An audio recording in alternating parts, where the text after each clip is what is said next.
This episode of The Prosecutors is brought to you by Huggies Little Movers. Get your baby's butt in a Huggies best-fitting diaper. Huggies Little Movers. We got you, baby. I'm Jamie Beebe. And I'm Jake Deptula. We're the host of the Strictly Stalking podcast. Strictly Stalking is a true crime podcast that explores stalking stories told by the survivors in their own words. Join us every Tuesday as we interview survivors, advocates, and experts to give you a deep dive into the workings of a stalking case. Would you know where to turn if you or someone you know is being stalked? We'll also give you the resources to fight back, know your rights, and get justice. Find Strictly Stalking wherever you listen to podcasts from Podcast One.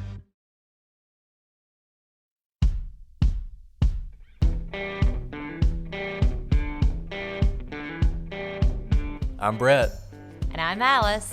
And we are The Prosecutors.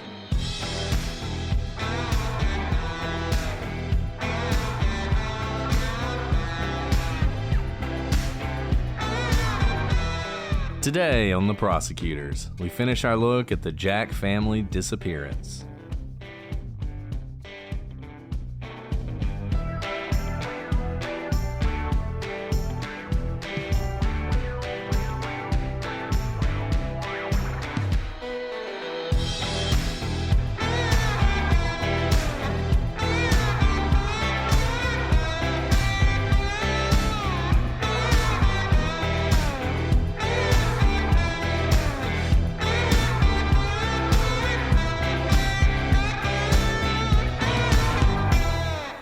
Hello, everybody, and welcome to this episode of The Prosecutors. I'm Brett, and I'm joined, as always, by my saucy co-host, Alice. Hey, Brett. We're going to interpret saucy as we're getting to the holiday season. Saucy.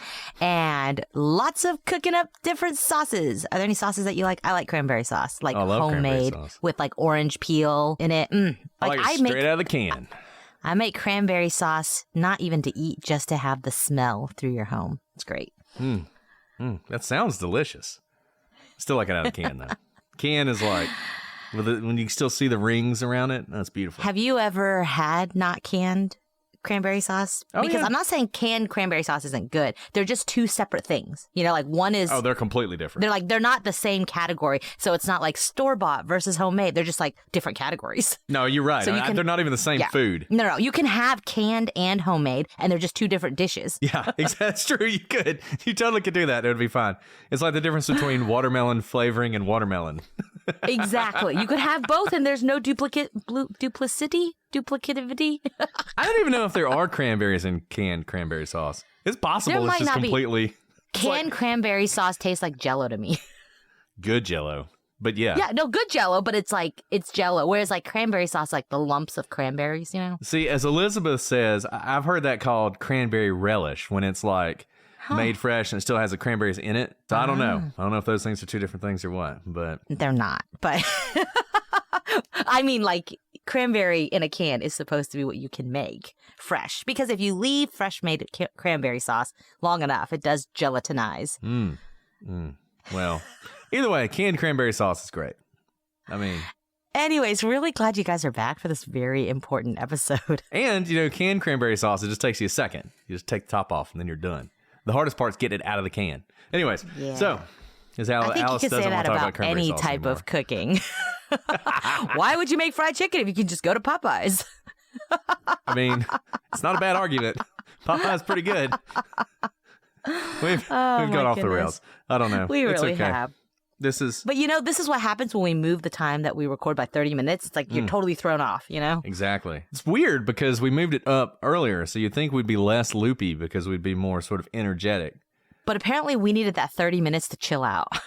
I've been sick for like a month, so I feel like my sorry. mind's not working right anyways. So if you don't like these episodes, I'm just not on my game. Blame it on the illness. Can't all be like Alice and always on top of things. But I'm sick all the time too. It's okay. It's having kids. Well, guys, we're back. This is our happy part of the show because this is another one of those super depressing cases that we often cover. As you guys noticed from the first episode, I mean, this is a case that involves the disappearance of an entire family, and in a lot of ways, just the continuation of generational trauma that this family had endured, culminating in this disappearance where an entire family is able to vanish off the face of the earth and no one in authority seems to have any concern about it. And in fact, they don't even have concern, but when some random person, I guess, says that, oh no, they came home, the police, the newspapers, everybody just assumes that's true and loses months of possible investigative time. And that's essentially where we left you, with very little known about this case. There's a sketch that's very general. Probably, we talked about this in Delphi, how people used to say that the problem with Bridge Guy is Bridge Guy looked like every late 20s to middle-aged man in Indiana. And I think you have a similar thing. You have a sketch of someone who could be anyone working in the logging industry, which I think most people think this is somebody who has some experience in that. And that's really all you have to go on. That is until January 28th, 1996, when we get our first potential tip in this case. Now, those of you who remember from the last episode, we started this in 1990. So 6 years passes, and really, we get nothing. We know nothing about this case. The police know nothing. They have no leads. They have nothing to go on. And then in 1996, a tip does come in, and it's a weird one. So an anonymous male tipster calls the Vanderhoof RMCP from a house party in Stony Creek, a small town about 10 miles away from Vanderhoof. According to people who've heard this call, and I looked for it, I tried to find it because I was hoping it had been released. And I had even read somewhere that it had been released, but I couldn't find it anywhere. That documentary we talked about last week, Real Horror did the documentary The Family That Vanished. They play like a clip that could be this call, or it could be a reenactment of the call. It's not really clear what it is, and I couldn't tell. But nevertheless, people who've heard the call say that what the person said was, the Jack family was buried at the south end of, and then the most important word of all is muffled ranch. And then they hang up. And the police were never able to locate the caller. You know, they figured out where this call came from. They figured out that it was a house party, but unfortunately there were a whole lot of people at that house party. And obviously nobody there was claiming they made the call. And number two, nobody knew who all was there. So it's a very interesting thing that this person in the middle of a house party called in this tip. Right. Like, I mean, they were at a party. You know, usually if you're at a party, first of all, there's probably other people around who might overhear you. Why would you think of this after 6 years or so in the middle of a party while you're having a few drinks with friends, decide to call in this tip? I mean, all of this is incredibly strange and suspect. There are a couple possibilities here. One is that someone at the party shared this information with someone else, and that person decided to call it in. That's one possibility. Everybody was drinking. People talk. We talk about this all the time. This is why it's hard to keep anything a secret, even if you're the only one who knows it. People tend to want to talk. So that's a possibility. It's possible that something like that happened. The other possibility is this is something somebody had known for some period of time, and it kind of weighed on them. And they've realized a great way to deliver this message is to make a phone call in the middle of a party, because how are they ever going to find me? It's kind of clever if you think about it. And one thing I have to know, I know some people may be thinking, well, maybe it's just a drunken prank. Like, they're all drinking and it's kind of like, hey, remember that family? What if we called in a tip? I hear that they have nothing. Maybe that's a theory, except for the fact that there's been no media coverage of this case. This is not like the JonBenet Ramsey case where it's on every single tabloid. Every time you go to the grocery store, you're like, JonBenet, JonBenet, JonBenet. And people talk about it all the time. Very few people even know that the Jack family's missing. And some people, most people, I would say, thought they were found because of the misreporting. And so this is an obscure disappearance.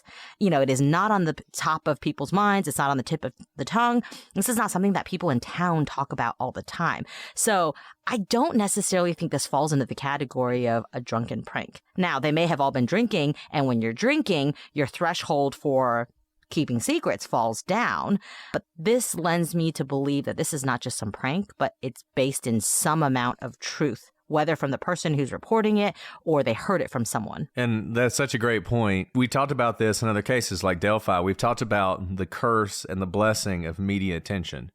The blessing is you get a lot of eyes on it and you can get a lot of information out there and maybe somebody knows something. But there is definitely a downside to that. Well-meaning people will call in tips.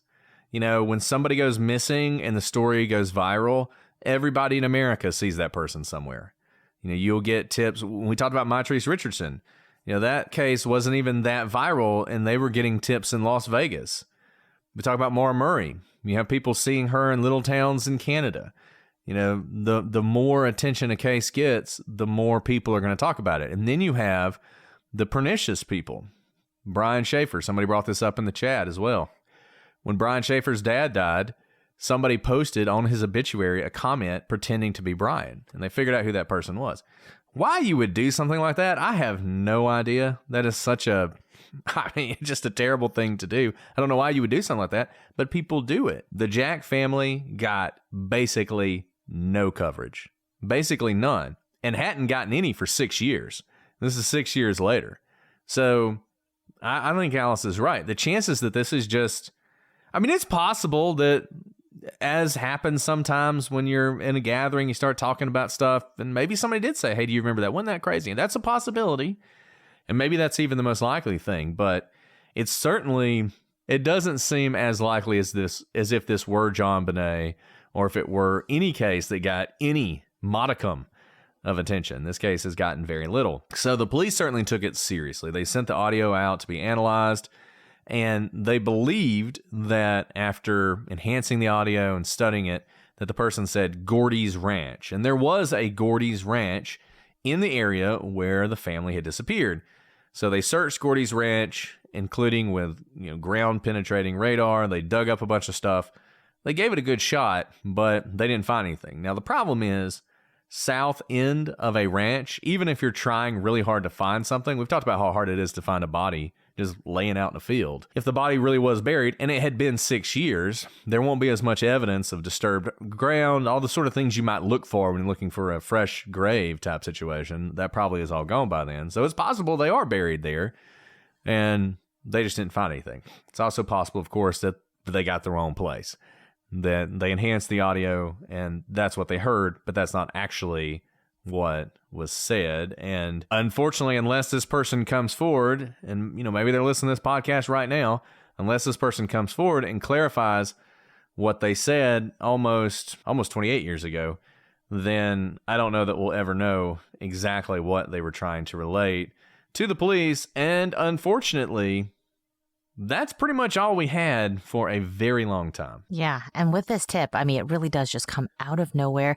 And you have to wonder what the motivation was for the person who reported it. Because if they wanted the family to be found, they'd be watching the news, see that the family was never found. So you would think maybe they'd try harder, maybe another tip, maybe write in a letter if they don't want to be traced, something like that. But nothing happens, right? It's not Gordy's.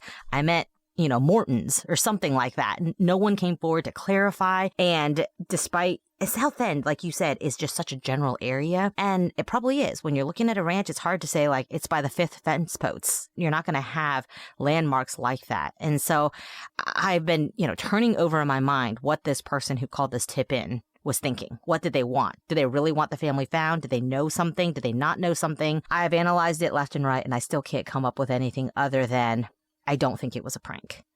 Now, like Brett said, they tried. They took this tip as far as they could, and they found nothing.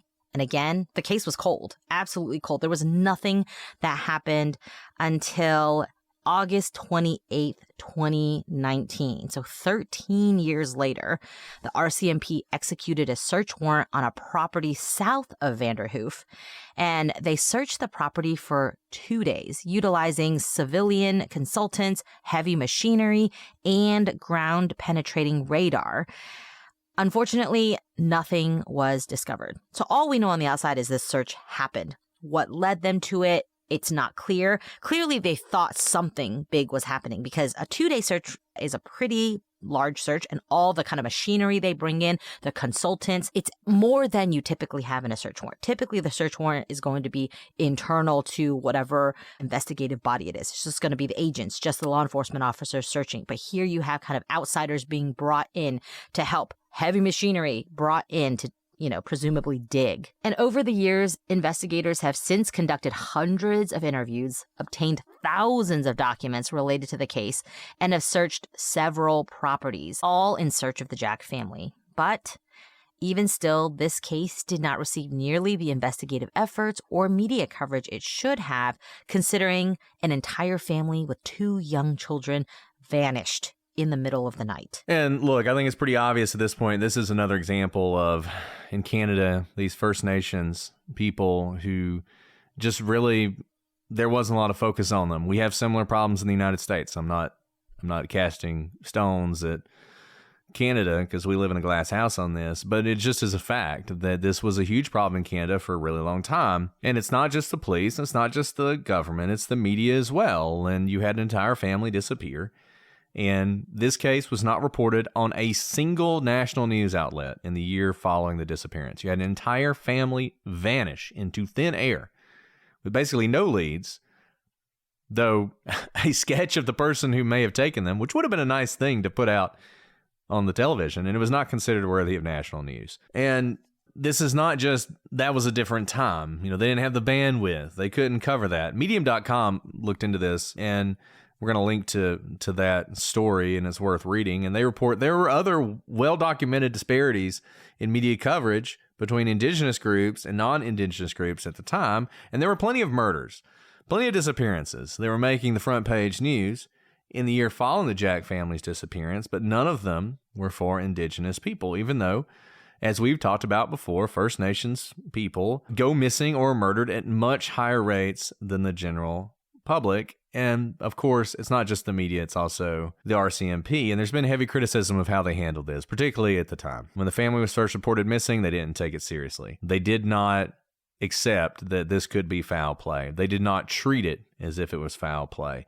They made no major searches for the family. They closed the case accidentally 2 weeks after it was opened and didn't open it again for several months when the family reached out and said, "Hey, how's the investigation going?" And they said, "What investigation?" And it looks like, and it seems like at this point, they're putting a lot more effort into it. But those hundreds of interviews that they did back, in 2019, would have been nice if they'd have done those in 1990. Probably would have got a lot more information in 1990. There's so much stuff that there's no way someone is going to remember 30 years later. Things like seeing the truck or something unusual happening. There's all sorts of stuff you might recall in the moment, a week later, 2 weeks later, that there's no way you're going to remember 30 years later. I was alive in 1990. I don't really remember much about it. I'm sure most of you who were around in 1990 probably don't remember much about it. I don't remember much about 1999 or like what happened last week, frankly. And losing that much time is just it's a crushing blow for this investigation. And I think it's worth repeating, we said it last week, but it's worth repeating kind of how ridiculous, now that you guys know even more about this case, that the RCMP refused to treat it as foul play. We're talking an entire family. At the very least, if it's not outside of the family foul play, some foul play happened within the family. Some harm came to those kids at the hands of someone. Because when you have a family who has family ties, they're not recluses, they're not holed away. They quite literally are talking to their family members every hour of the night. Disappear? This does not comport with who the RCMP said maybe he just found a new job and forgot to phone home. He didn't forget to phone home at 11 o'clock p.m., midnight, 1 a.m. I mean, he was calling his family literally all hours of the night. Would it be part of his personality characteristic to forget to call for 3 weeks? Unlikely, based on the pattern that we know about him. And that's what's so infuriating, that they wouldn't treat this with the, seriousness it needed at the beginning. And so that's the entire timeline. There is not a lot to go by at all. But I know probably you guys have already been churning theories in your mind. And, this is one of those that really, it's almost like there's no bad theories, because there are so many questions here, and it's worth kind of going down each of these theories and seeing what's more likely than not. There's just a complete lack of evidence, considering 4 people are gone. And it's so surprising to me that more tips haven't come in through the years. And that's because at least somebody talked, even if only one person knows. Let's say the tipster back in 1996 was the perpetrator. We know at least one person has talked. More likely, that person, if they talked to other people. there's likely more people who know something, and it's just mind-boggling that no one has said anything. And they may not have said anything because of the lack of media attention and the kind of misreporting on this case. So let's try to figure out what happened to the Jack family that late August night in 1989. Let me say one thing before we get started, because this is one of those cases where it's going to seem like speculation, what we're going to do when we talk about theories. And it's not really. Obviously, we don't know what happened, but what we're going to try and do is take the evidence that we do have and eliminate some possibilities and narrow some things down. I think it's really important to point that out because I see this sometimes in discussions about true crime. Some people have this idea that unless it's just spelled out for you exactly what happened, well, you're just speculating. Well, I mean, that's life. Life, when you're trying to uncover mysteries or figure things out, is taking the evidence you have, comparing it to the real world and to your experiences, and trying to make sense out of it. That's what juries do. That's what juries do. Juries, they often don't have a video of the crime being committed. They have to take the evidence they have, consider the possibilities, and reach a conclusion. And that's what we always try and do when we talk about these theories. You know, no matter how busy you are, somehow you still have to eat every day, and so does your family. And that can get very overwhelming during this busy season, and that's why I'm so glad I have HelloFresh in my life. With HelloFresh, you get farm-fresh, pre-portioned ingredients and seasonal recipes delivered right to your doorstep. Skip trips to the grocery store and count on HelloFresh to make home cooking easy, fun, and affordable. That's why it's America's #1 meal kit. Say hello to a stressless holiday season with the help of HelloFresh. Skip the grocery store and save time with easy, tasty recipes delivered to your door. Just today, I had meals delivered to my door when I was just thinking, how am I going to make it to the grocery store? And I made this delicious Peruvian chicken that my family loved. And you know, you can spend your time this month shopping for gifts and sipping cocoa, not stuck in the checkout line. Just sign up for HelloFresh and get everything you need to whip up a fresh, tasty meal delivered to your door. So find out what we love about HelloFresh. Go to HelloFresh.com/TPFree and use code TPFree for free breakfast for life. One breakfast item per box while subscription is active. That's free breakfast for life at HelloFresh.com/TPFree with code TPFree. And find out why HelloFresh is America's #1 meal kit. The Prosecutors Podcast is brought to you by Progressive Insurance. Most of you listening right now are probably multitasking. Yep, while you're listening to us talk, you're probably also driving, cleaning, exercising, or maybe even grocery shopping. But if you're not in some kind of moving vehicle, there's something else you can be doing right now. Getting an auto quote from Progressive Insurance. It's easy, and you could save money by doing it right from your phone. Drivers who save by switching to Progressive save nearly $750 on average. And auto customers qualify for an average of 7 discounts. Discounts for having multiple vehicles on your policy, being a homeowner, and more. So just like your favorite podcast, Progressive will be with you 24/7, 365 days a year, so you're protected no matter what. Multitask right now. Quote your car insurance at Progressive.com to join the over 28 million drivers who trust Progressive. Progressive Casualty Insurance Company and Affiliates. National average 12-month savings of $744 by new customers surveyed who saved with Progressive between June 2022 and May 2023. Potential savings will vary. Discounts not available in all states and situations. That's a great point, Brett. It's a lot kind of like the analogy to circumstantial versus direct evidence.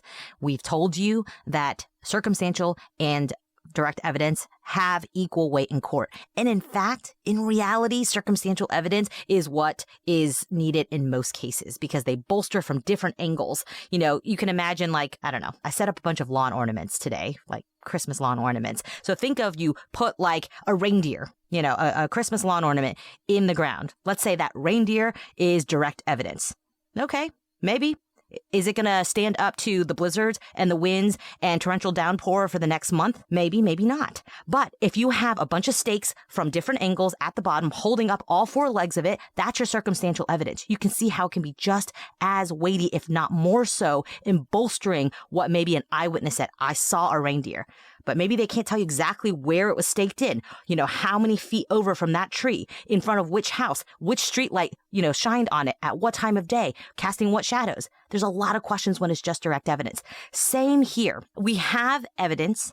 The juries and us never know exactly minute by minute what happened. That's why we're talking about it right now. If there were a security camera trained on the Jack family this entire time, there would be no mystery. We'd know exactly what happened. But that's not what happened. And that's also not what happens when you have a case go to the jury.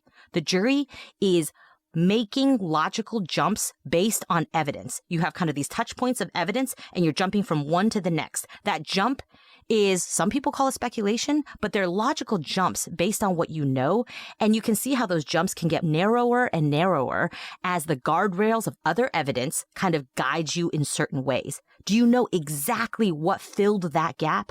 No, but the guardrails of evidence can point you to the right direction. And I think it's worth having this conversation because we hear all the time, not just in our podcast, but in every podcast and across law enforcement and across criminal cases. That's just speculation. They're trying to say it from their own experience. That's exactly what logical reasoning is. That's what analysis is. So if you're doing that and someone, kind of points to you and says, you're just speculating, there's wild speculation rooted in absolutely nothing, which should probably not be taken very seriously.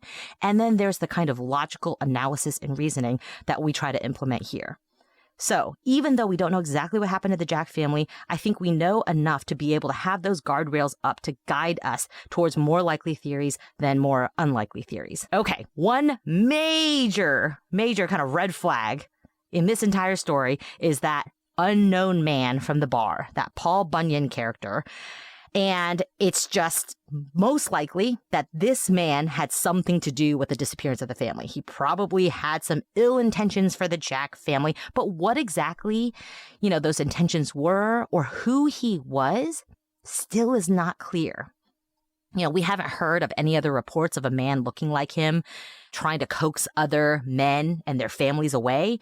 There aren't other sightings of him, throughout this town or even in this area. No one has come forward and said, oh yeah, that's a cousin's cousin, or that guy, drank at the bar every Tuesday, or, oh, he's been passing through and he's along this, highway corridor. We haven't heard anything about this guy except that people saw him that night with the Jacks. So the first theory is that this amazing offer for this job just never happened.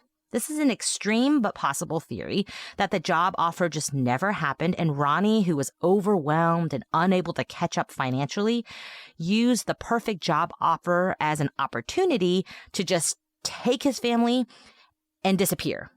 Either to run away from maybe the financial constraints that he was facing, maybe debts that he had, or just the inability to dig out of the financial hole he was in and start a new life. But I don't think he had any means to start a new life. Or more darkly, he took this opportunity to pretend he had an offer so he could take his family and commit something like a murder-suicide. There are, of course, many problems with this theory. First, this man isn't made up. People did see Ronnie with this man at the bar and at his house. And there are, of course, the innocent bystanders that it's very possible, of course, that this man, this Paul Bunyan guy, was just an innocent bystander. And Ronnie used him as a convenient patsy or a ride out to some remote place where Ronnie could do whatever he wanted. But the man did exist. He just wasn't this terrible character who was luring away the Jack family. But second, like I mentioned, the family just didn't have the resources to start over. Maybe he could run from his financial problems, but he couldn't hide. He didn't have a car. He didn't have any way to feed his children. They didn't have many belongings and nothing kind of worth that they could take with them to be able to start over. This is not, an area where you can just show up to a new town, not have a job still, same problem that he had before, and start a new life with absolutely no means to do so. That's why he moved out here in the first place, remember? He moved away from his mom's house in hopes of finding more work. So he's done it before and it didn't work. And the other problem with kind of the second half, the darker side of this theory, the murder-suicide theory, is that there's just no evidence of a murder-suicide. If that's what happened, it must have happened in a place where no one has ever found the bodies. Yeah, and look, I think it's something you have to consider just because the family was in such dire straits, but Ronnie would have had to have been pretty... look, The only reason we know about this offer is because of Ronnie. Nobody else heard this man make this offer. It's Ronnie that told people about the offer. He told his mother about the offer. So, maybe Ronnie meets this guy in the bar. He strikes up the conversation. He realizes this is the opportunity to do whatever it is he's been wanting to do, whether it was run away from life or annihilate his family. He asks him for a ride, and then the way he convinces his wife is he tells a story about a logging camp with daycare and all this other stuff, and that this man's going to take them there.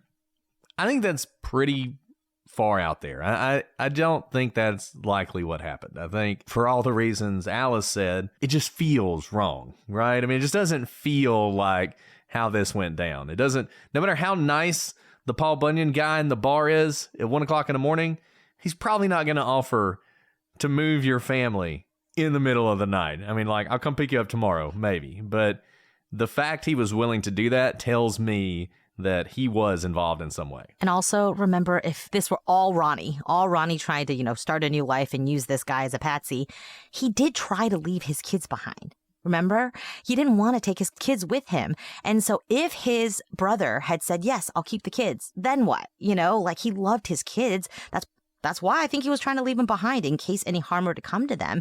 And so it that kind of cuts against it as well. And you're right. It would be really strange for a completely well-meaning person to say, yes, I'll take you and your entire family. I'm going to be, even if it's just children, I'm going to be outnumbered if you guys have ill will towards me, Mr. Paul Bunyan guy, right? Because you have 4 people, 2 of them small children, but why would you want to be in that situation in the middle of the night? The other possibility is a car accident. It's possible that the Jack family was involved in some sort of car accident while driving to the logging camp, and the wreck has just never been recovered.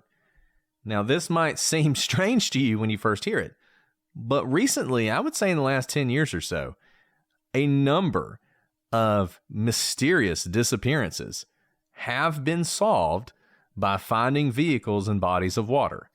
Basically, people have gotten really good at tracing the path that cars would take when people disappear, finding a body of water, and using sort of technology, satellite technology, and just good old-fashioned scuba diving, going down and finding these vehicles and solving decades-old cases. There was one of these in Alabama not too long ago where 2 girls who had disappeared, 2 college students who had disappeared, they found their car in a river and solved that case. And I realize that seems unlikely and seems strange, but if this truck went off the road and went into a body of water and sank and nobody got out, it's perfectly possible that nobody ever found them. No one was looking, remember? It wasn't like there was some big search to find evidence of a car going off the road.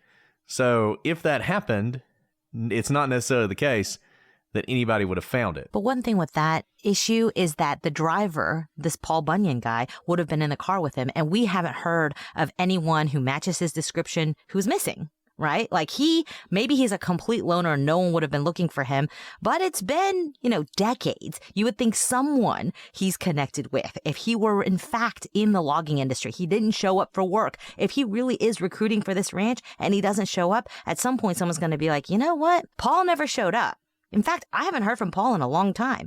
So there isn't like 2 separate missing persons that all of a sudden we're like, oh, put them together. They were in a car together and they disappeared together. There's none of that. And he was a white guy, so they would have looked for him. And you're right. There's no evidence that happened. And there are other problems with the theory as well. The RCMP has already identified holes in the stranger's story, which proved the job offer was likely a hoax.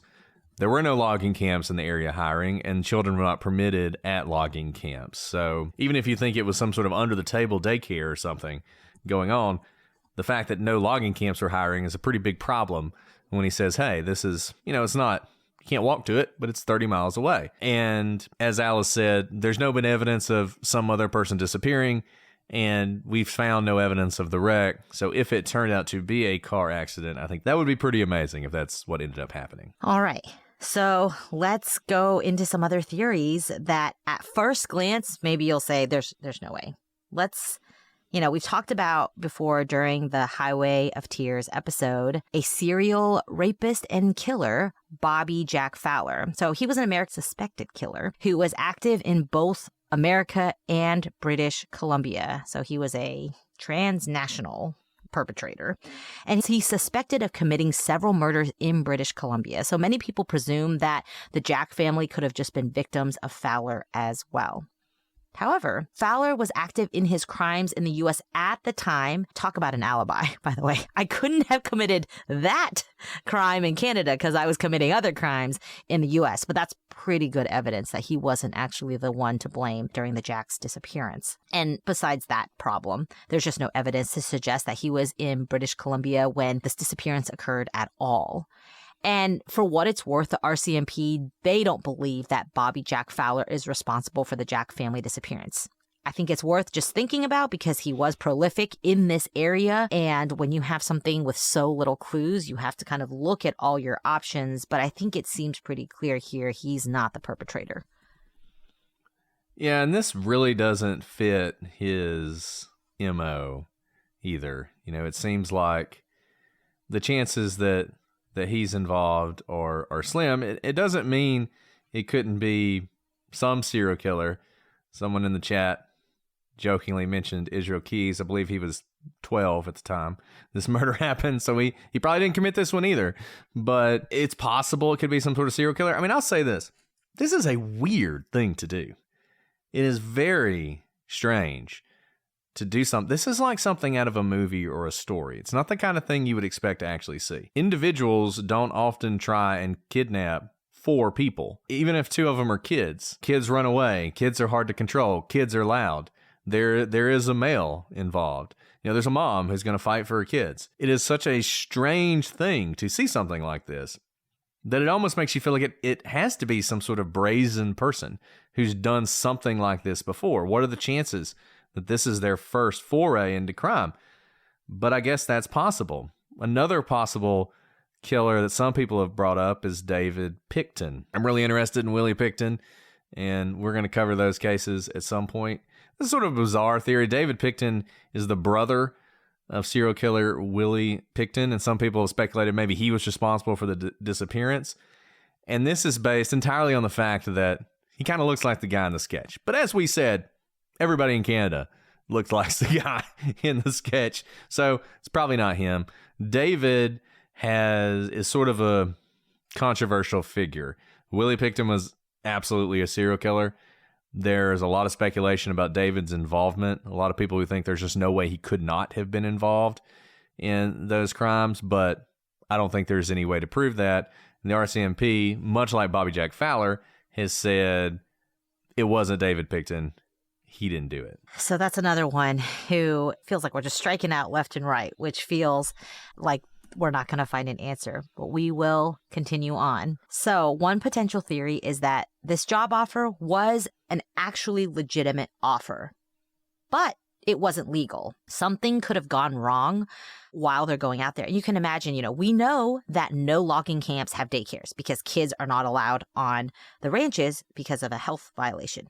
So maybe some ranches really needed people to work, so they had some sort of underground or covert daycare just to get people to be able to work there, but that wasn't allowed by the law, so the offers and the hiring wasn't public, and that's why they had to rely on recruiting at bars around midnight.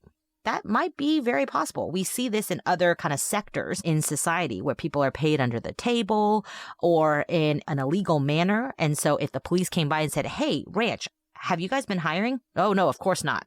And everyone says that, then you can see why the investigation would yield the answer that no logging camps have daycares, and also no one was hiring when they may have been, just not telling the police. I mean, who knows, right? Like, that's the thing. The angle of the job offer is so weird that obviously it could just be a ploy. It could just be a pure ploy, but maybe there is some truth to it. We're going to talk about sex trafficking in a second. Human trafficking, though, often involves labor. The trafficking of people for labor purposes. And those people are in really bad situations. And, if this were some sort of illegal place, it wasn't a logging camp. It was a marijuana grow. and they needed workers. Need people to work in marijuana grows. You know, there's that. I don't know if you guys watched, I think it was called like Sasquatch or something. It was a documentary, insane documentary, but amazing. It's a documentary about a Bigfoot attack on a marijuana grow in California. And there was this journalist who was there the night this happened. And these people came running in talking about how Bigfoot had just attacked the marijuana grow. And they went out to the marijuana grow and all these people were dead. And the story was that Bigfoot had done it. And it's like, it's just a wild documentary. And I don't want to spoil it. So close your ears if you don't want the truth. It wasn't Bigfoot. But there were people who were killed. And in this incredibly bizarre thing, they used Bigfoot to cover it up, basically. So they blamed it on Bigfoot, so they didn't know who it was. But nevertheless, these were people who were working at this marijuana grow. They get killed, and they have to cover it up, right? So maybe they did go to work there. Something goes wrong. Somebody gets injured. They realize this is going to be a problem. They have to wipe out the whole family to cover it up. That's absolutely a possibility. Now, we're just writing fiction at this point. The only evidence of that is the fact that the family disappeared and there was a job offer. So you want to talk about speculation? This is pretty much speculation. Maybe it was Bigfoot. This is speculation. And the problem with this one, other than having zero evidence, is that you're going to have lots of other people having to work illegally, right? You have a marijuana grow that needs a lot of labor, and that's why you are hiring people illegally, which means other people are seeing what's happening. Now, they may be too scared to say anything, but years later, decades later, someone, and we're not talking one or two people who know, this is going to be like dozens, if not more people who will have known what happened to the Jack family or that they were there. And you can give information to the police without outing yourself completely, right? You don't have to say that you were working illegally or that you were working next to them. You can have a tip that comes in like, I heard that Ronnie did accept the job offer and it was at this ranch. Hang up, right? No, nothing like that has come in. But if he was working at an illegal like work camp, others would have been working alongside them unless they just massacred everyone there. But if they did, then who's going to be the labor? You have to think through all these options, and it's just unlikely they would have wanted to massacre an entire camp just for the joy of it. They wanted the camp, if that's what they wanted. They wanted labor to make whatever money they were seeking through marijuana or anything else. So what about sex trafficking? Sex trafficking always comes up. Sex traffickers are usually not this sophisticated, but it could be possible. And some people speculate the kids were the target all along, and the parents were killed and the boys were forced into sex trafficking. But there's a huge problem with this story. Initially, the unknown man, the stranger, offered Ronnie the job, and he didn't mention that the kids could come. It was only when Ronnie pushed back and said, I can't do it because I've got these two kids and somebody have to take care of them. It was only then that this guy on the fly, apparently, said, oh, don't worry, the camp has daycare. That seems to indicate that initially, at least, this person was fine with either just Ronnie or just Ronnie and his wife. And he only took the two kids because he had to. How that fits in to what exactly was in his mind, I don't know. But it seems to make it less likely that the kids were the actual target. Guys, I know everyone is so busy, especially during this bustling holiday season, and you might be looking for nutritious, flavorful meals to fuel you on jam-packed days. Factor, America's #1 ready-to-eat meal delivery service, can help you eat well for breakfast, lunch, and dinner with chef-prepared, dietitian-approved, ready-to-eat meals delivered straight to your door. You'll save time and stay on track with your healthy lifestyle while tackling all your holiday to-dos. Cross meal prepping off your list this holiday season with Factor. You can skip the meal planning, the grocery shopping, chopping, prepping, cleaning up, and get Factor's fresh, never frozen meals delivered to your door. They're ready in just 2 minutes, so all you have to do is heat and enjoy. You can treat yourself to high-quality, delicious meals over the holidays. You can choose from 35-plus chef-crafted meals every week that support a healthy lifestyle and meet your meal preferences, whether it's calorie smart, vegan and veggie, protein plus, and more wholesome options. This is so key for me during this busy season with kids' activities, holiday shopping, podcasting, and my day job as well. And it's great because Factor isn't just for dinner. You can count out on extra convenience any time of day with an assortment of 55 plus add-ons to suit various preferences and tastes.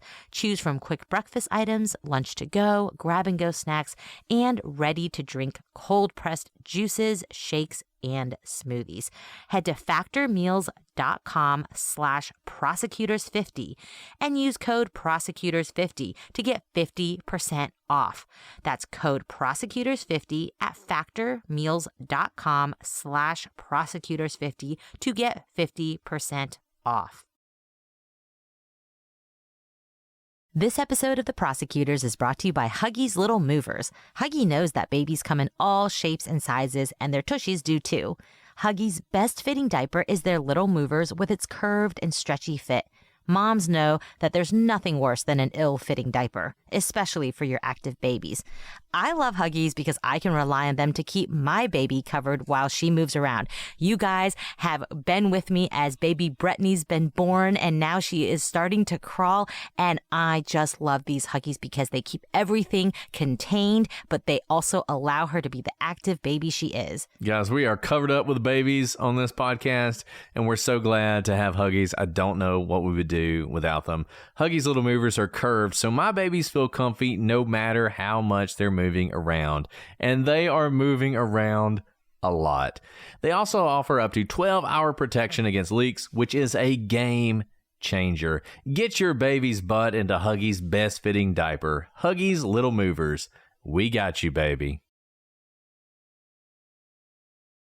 Yeah, initially, it's very attractive to say that the kids were the target all along, for whatever reason. A couple things, unfortunately, when you see sex trafficking of children, way more often, it's of young girls and not boys. And unfortunately, that's because the economics favor girls in this illicit trade rather than boys. That doesn't mean you can't make money off of boys.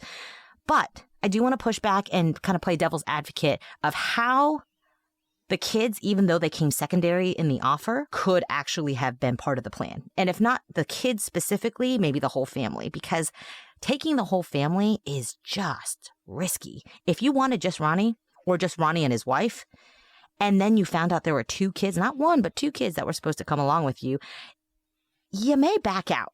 Even if you're a serial killer and you wanted to kill Ronnie and they're like, okay, I can kill Ronnie and his wife. Oh my gosh, now I have to kill 4 people. That's just a whole different ballgame, especially when you're introducing like young children who have no filter, don't stay quiet, don't listen to instructions, right? They will scream if they feel like it. That's just a really big risk. You can imagine someone be like, I've been hunting over here. I've been hunting Ronnie, but you know what? I'm just going to kind of back away. Yeah, man, here's my card. I'll give you a call in the morning, and then disappear. Like, didn't have to deal with killing 4 people. So, with all this said, I wonder if this person knew Ronnie, had been watching him, or somehow knew that he had a family of 4, and didn't lead with the kids thing, because that could be very creepy. If you start off with making an offer that could draw in the kids, you can imagine that would make some parents' spidey sense go up and say, weird. I've worked in the logging industry. I know that daycares are not really a thing. That's partly why I'm so financially strapped. It's really hard for both of us to make money when we have 2 young children to care for. So if you lead with that, that might make Ronnie suspect you and kind of back away. So maybe this man knew, whether by watching him over time or hearing from others, that he had a whole family, and he reeled him in first with the job offer, knowing that the next question from Ronnie would be like, well, if it's that far away, I don't have a car, and I have kids. Then he would be like, oh, how convenient. I have a daycare. Because it almost seems like he's already thought of this before. He wasn't caught surprised by the fact that there were kids. He had an answer right away. And that makes me kind of wonder if the whole family was the target all along by the stranger. Why the family? I have no idea. Why the kids and the parents? I don't know. I don't know that the kids were the only target. And I say that because there are easier ways to lure kids away from their parents without having to deal with 2 adults who are going to be a lot scarier to deal with. We've talked about this with the Aisha Degree case, right? Someone lured her away from her family. We don't know who, but they got inside of her decision-making functions in her brain, got her to wake up in the middle of the night, leave during a terrible storm, and walk down the road to go meet somebody. There are so many ways to groom children to be able to get them in a situation where you can then take them without having to deal with the collateral of parents, because you better believe the parents are going to fight like hell to save their children. So I don't think the children were the sole reason for this kidnapping, because you would have just gone straight for the kids and not the whole family. This makes me think, in a sick way, this person targeted all 4 of them, but I have no idea why. Yeah, I don't know why either. And I say I don't know why because children, you can understand why. There are kind of a litany of reasons you would kidnap children, right?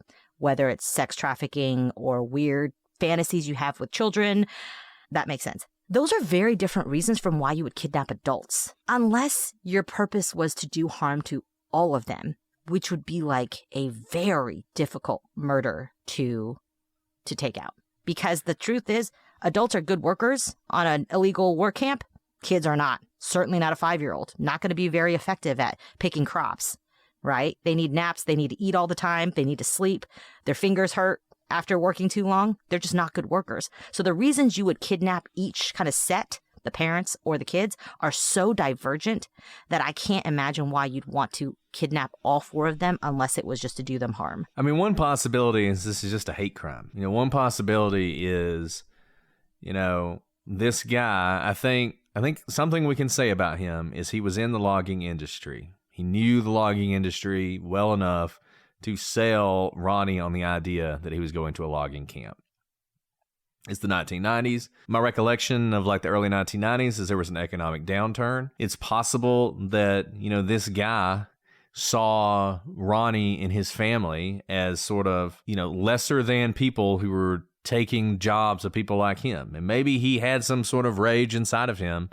We don't know. And he decided he was going to take it out on the Jack family. And he offers them this deal, to come take this job, takes them out somewhere and kills them. And this was a hate crime directed at 4 people who were indigenous. I mean, I don't know. I mean, it's pure speculation, but it's not pure speculation because I think you've made a really good point. It feels like this is a crime where this person was targeting the entire family. It was certainly fine killing the entire family. Unfortunately, I don't think the Jacks are alive somewhere. I don't think the kids are alive somewhere. I think this person murdered all 4 of them and probably murdered all 4 of them that night. He got them in that car, he took them out into the middle of nowhere, and then he, either by himself or with someone else, probably by himself, killed these people. It could be a serial killer. It could be the kind of motives that drive serial killers. That's a possibility. But I tell you, I would like, we should get Julia to do this case. I would like to know what a professional thinks about what would motivate someone to do something like this and what kind of person would do something like this. But it just feels like they must have had a lot of rage and a lot of hate that they directed at this family. And to have that much rage and that much racially motivated hate, it is strange though that it's not like a spate of indigenous people disappearing though. It's just the Jack family, right? It's not, this isn't a Highway of Tears situation where a bunch of indigenous people are vanishing from Vanderhoof. And that's the kind of head scratcher. So was it something about the Jack family? Is there something we just don't know? Maybe Ronnie had made some bad deals to get out of his financial hole and he met with the wrong people. He gambled away too much and he could never pay back. And this was kind of like the mafia way of dealing with it.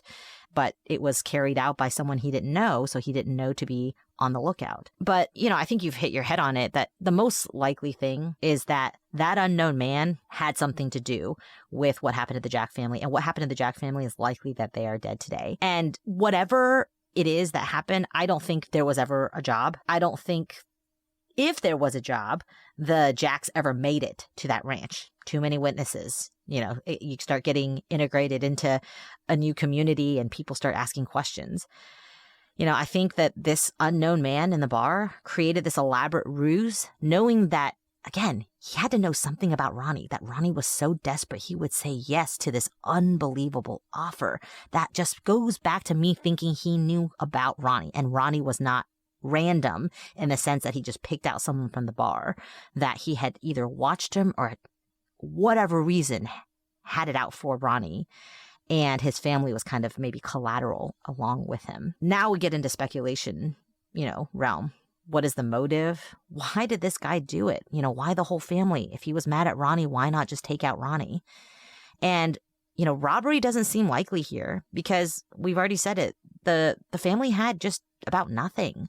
They were really struggling financially, and the things they packed were going to be just like bare minimum. It's going to be clothes. They're not packing their, if they had jewels and gold bars, because if they had it, first of all, they wouldn't be in such dire straits. But second, they were planning to return after about 10 to 14 days. So there was no need to move everything with them. This was just really going to be like overnight things, toothbrushes, changes of clothes. That's it. Not mementos, not their entire life. And this case continues to just haunt me because why? Why would this person go through all this trouble? And why kill 4 people? And I'll say this, Ronnie's mom suggested, one of the things you suggested, that maybe there was some debt. I think Ronnie even said something about taking out some loans from people he couldn't pay back. The thing about that is, usually if violence is going to be done to you because of money, it's going to be done in a way to encourage you to pay. Obviously, killing all of them, don't do that. Or it's going to be done to you in a way that encourages everyone else to pay. So if the Jacks were murdered by someone for reasons like that, I think the killer would have wanted them to be found, or at least want people to know what happened to them. There would be rumors in the town, I think, about what happened to them, even if the police can never prove it. And it seems like we don't even have that. I don't know of any case where you had this many people, 4 people, who something tragic happened to them, and you have less evidence than we have in this case. This is as close to people vanishing off the face of the earth as any case we've done. We've done cases where families have vanished and their bodies have been found. Even the Aisha Degree case, which is so unusual. Number one, it's still just one person. And number two, there is more evidence of what happened to her that night and where she went. They found her backpack. They've never found anything of the Jacks. They rode off in that truck that night into the rain or whatever. I don't know if it was raining. There's a little artistic flourish there. And nobody ever saw nothing. Nobody ever saw that truck again. They never saw the guy again. There's not a baby doll or jacket or anything that's ever found of this family. The closest thing you have is that one random tip 6 years later. And that's it. And it seems like the RCMP has absolutely nothing in this case. And we have this question on all our outlines. We never answer it because I don't like to say no, but will the case ever be solved? And the reason I want to talk about this in this episode is because I really want to put the emphasis on the listener here. To date, there is no evidence that has been found pertaining to this case. There is no DNA to test. There is no crime scene to analyze. There are no bodies. There is nothing. And for that reason, finding out what happened to the Jack family is going to be almost impossible unless somebody out there knows something about what happened and calls it in. And I have to believe there is someone who knows something about this case. It's been a while, but 35 years, there's still a lot of people who were around. 1990 wasn't that long ago. I like to tell myself that. But there are plenty of people who are around who may well have information, and you are absolutely the key to solving this case. There are cases where people have information, and whether they bring it up or not, the case might be solved. That is not the case here. The Jack family, if we're ever going to know what happened to them, if we're ever going to be able to finish their story and bring them any semblance of justice, it's going to be because somebody out there finally calls in the tip that's going to solve the case. I think that's exactly right, Brett. We often call on people to call in if they know something, but in this particular case, I do think someone knows something. And here's why I think that.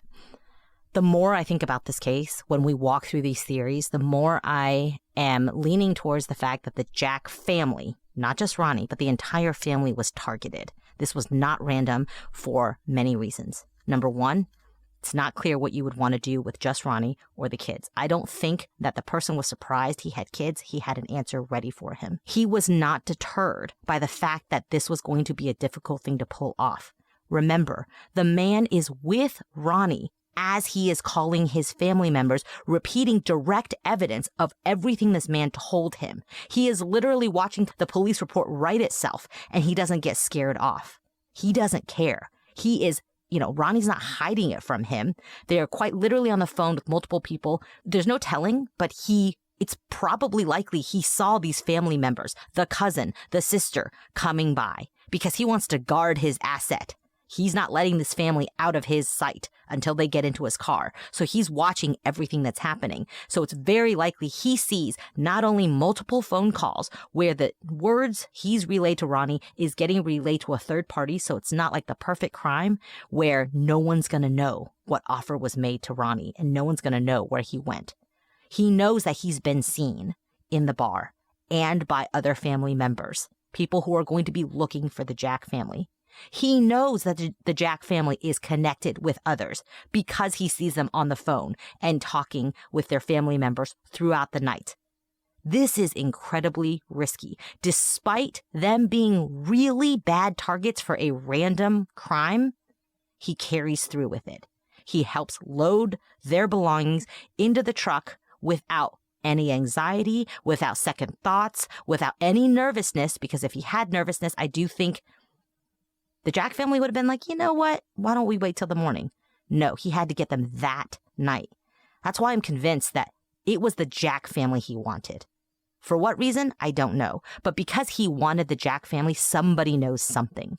Somebody knows that this man, even if they don't know who the man was, had been watching the Jack family, knew something about the Jack family. He was maybe asking about the Jack family around town. Where does Ronnie go drink? I'm just going to hang out at the bar that's 4 blocks from his home, where that's the only place he ever goes to drink. If he doesn't come tonight, maybe he'll come tomorrow. Maybe he'll come the next day. I can wait. I'm waiting for my prey. He knew where to find Ronnie, and he knew the right words to say to lure him away. Because of all this, I think it took planning, and someone observed something, or someone heard something, or this man told someone something.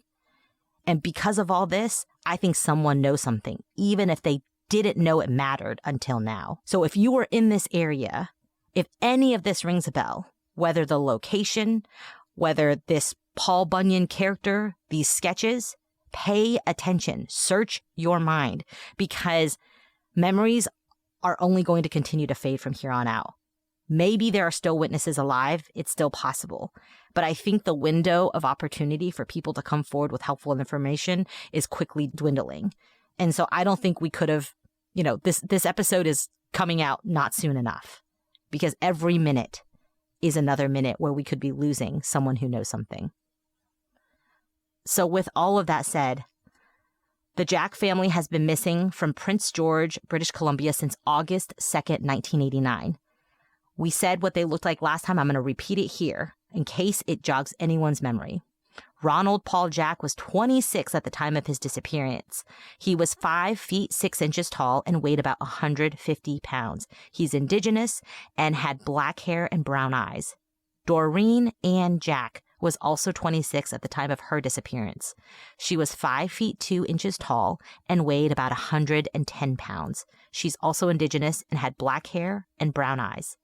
Russell Fabian Jack was 9 years old at the time of his disappearance. He was 4 feet tall and weighed 88 pounds. He's indigenous and had black hair and brown eyes. And Ryan Paul Jack was 4 years old at the time of his disappearance. He was 3 feet 3 inches tall and 55 pounds. He's indigenous and had black hair and brown eyes. And this unknown man in the bar, he's described as a Caucasian male, 35 to 40 years old, 183 to 198 centimeters, or 6 feet to 6.5 feet tall, 91 to 125 grams, or 200 to 275 pounds. He had reddish brown hair with a full beard, and he was wearing a ball cap, red checkered work shirt, faded blue jeans, a blue nylon jacket, and work boots with leather fringes over the toes. If you have any information about this case, please contact Prince George RCMP at 250-561-3300. And the reference case number, because this case is so old, is 1989-28607. You can also call Crime Stoppers at 1-800-222-TIPS. or go online to CanadianCrimeStoppers.org/tips. And Crime Stoppers does allow you to do anonymous tipping in case you're afraid about giving your name to law enforcement. And yet another way to give any information you may have to help solve this case, you can send an email to the National Center for Missing Persons and Unidentified Remains at Canada's Missing Disparis Canada at rcmp-grc.gc.ca. We'll post all of this on the notes for the show and on our website as well. There are lots of ways to get your information out there. If you don't want to do any of that or you didn't take down notes, email us. We'll get your information to law enforcement. Yeah, prosecutorspod@gmail.com. If you got tips about this case or any other case and you'd rather talk to us in law enforcement, absolutely reach out. Or if you have other cases you want us to cover, let us know there as well. Well, this has been a heavy case. We're about to go watch Christmas movies with some of the listeners, so that's going to be fun. But before we do, we will answer one question. One question, Alice. You got time for one question? I have all the time in the world. Okay. This is from Bob is Cool. Bob is cool. Bob is cool. He wants to know, what is your dream car? Oh. Do you want me to go first so you can think about it for a second? No, I know exactly what my dream car is. Okay, well, there you go. Is it the Highdesy? It is the Highdesy. I love it so much. You guys, I rolled up to this awesome, like, very chic resort, I guess, but I was not there, to be fancy at all. I was just rolling up, and I rolled up, and everyone else had, like, a super fancy car, and I was blasting Taylor Swift in my Highdesy, and the guy looked horrified when he opened my door. There were like crumbs of goldfish falling out of my door as he opened my door for me. And I was like, I'll get my own door. Thanks. That smell, that's my Highdesy. For those of you who don't know what a Highdesy is, it's a Honda Odyssey and it makes you hotter when you drive it. So it's called a Highdesy. Wow. There you go. That's it. They do not sponsor us because I had to buy my own Highdesy. So Highdesy, if you want to give me another one, I will absolutely have a backup Highdesy. Okay. Mine is more stereotypical, I think, than Alice's. Alice, that's a beautiful choice, Alice. It's a beautiful choice. Mine would be the red Ferrari that Magnum drives in the TV show Magnum. That car is the most awesome car ever made. So if I could have that car, that Ferrari, that like 1982 Ferrari or whatever, that car was amazing. I loved Magnum growing up. I watched it with my mom all the time. And that car was like the ultimate car. So not quite a Highdesy. Can't fit as many people in it. But really cool car. I mean, here's the thing. Here's why I can't have real cool cars. Whenever, the cars that have the cool Batman doors that open up, every time I've been around a car like that, it has clipped me in the mouth and like given me a bloody nose every single time. I was like at a museum and I knew it was a Batman style car and they opened the doors and it clipped me in the mouth and I was like, man, this is why I can't have nice things. That's hilarious. But, well, Alice, if I ever get one of those cars, I'll be sure to open the door carefully whenever we're riding around in it together. Thank you. Need a few more advertisers if we're gonna get the Ferrari. The Highdesy is definitely more achievable. The Highdesy is definitely achievable, except they're so hot. This is not a joke. It took me forever to find one on the lot because everyone wants one. So there you go. All of you don't have to be a mom or dad. You can be a 17-year-old boy who that's your family car and that's your ride. Heck yeah. By the way, it's really fun to be the kid who drives the minivan because let's be honest, it's just a party ride. All of you driving minivans, don't you hang your head in shame. It is awesome to have doors that open by themselves and tailgate seats out of the trunk. Absolutely. Wear it with pride. It's amazing. That's amazing, Alice. I'm so glad we asked this question. Do want to say happy birthday to Sophie. Sophie's in the chat. Sophie's birthday is tomorrow. So by the time you guys hear this, she'll have already had her birthday, but we're all saying happy birthday to her. I hope she has a wonderful day. Okay, well, like I said, this has been a little bit of a downer, but most of them are, unfortunately.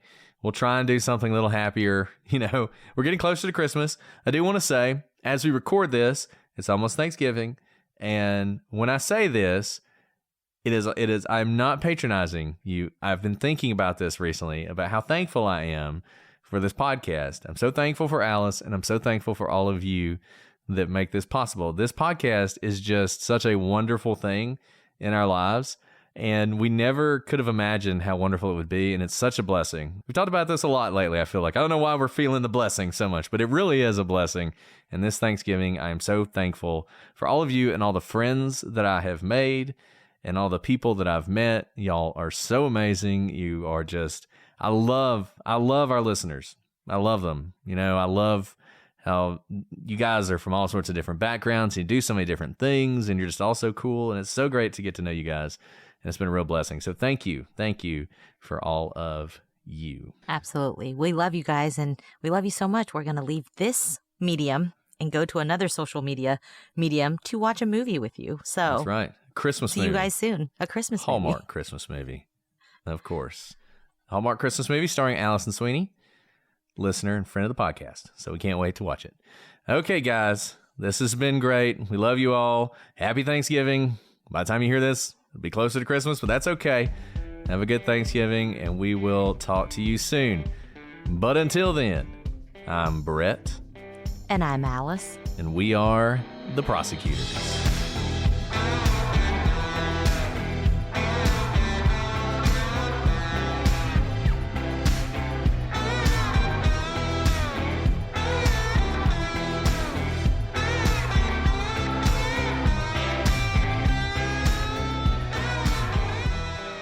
I trust the chat. Chat, come up with some good movies while we record, okay? We're gonna. This is called Divide and Conquer. We're recording. To be a Hallmark and movie. here we go. Number one. And that is the most important thing. am I gonna have to start this? It Do you see how he has to talks be over a me? Hallmark Do you movie. literally see how he talks over me? So when you guys are looking, like he proves Hallmark the movie. point. This is so Hallmark amazing. Movie. Goodness gracious. Anyways. Okay, let's see. Have I called you Yar yet? I feel like I did.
Now that we've done all that mushy stuff, we can go back to yelling at each other.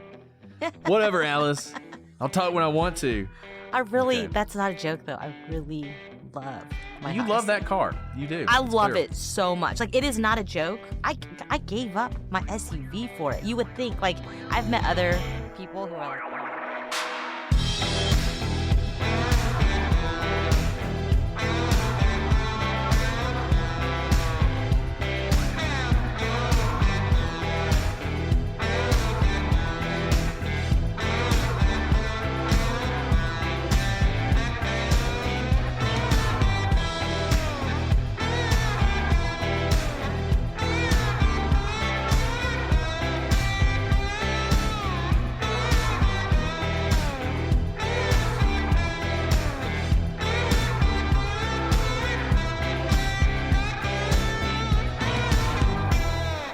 Hold on to your jingle bells. Pluto TV has all your holiday favorites for free. Enjoy our season's greetings category with 9 holiday channels, including holiday movie favorites by Lifetime, Festive Fireplace, Holiday Lights, and Hallmark movies and more. Download the Pluto TV app on all your favorite devices and start streaming holiday favorites on live channels and on demand. With thousands of free movies and TV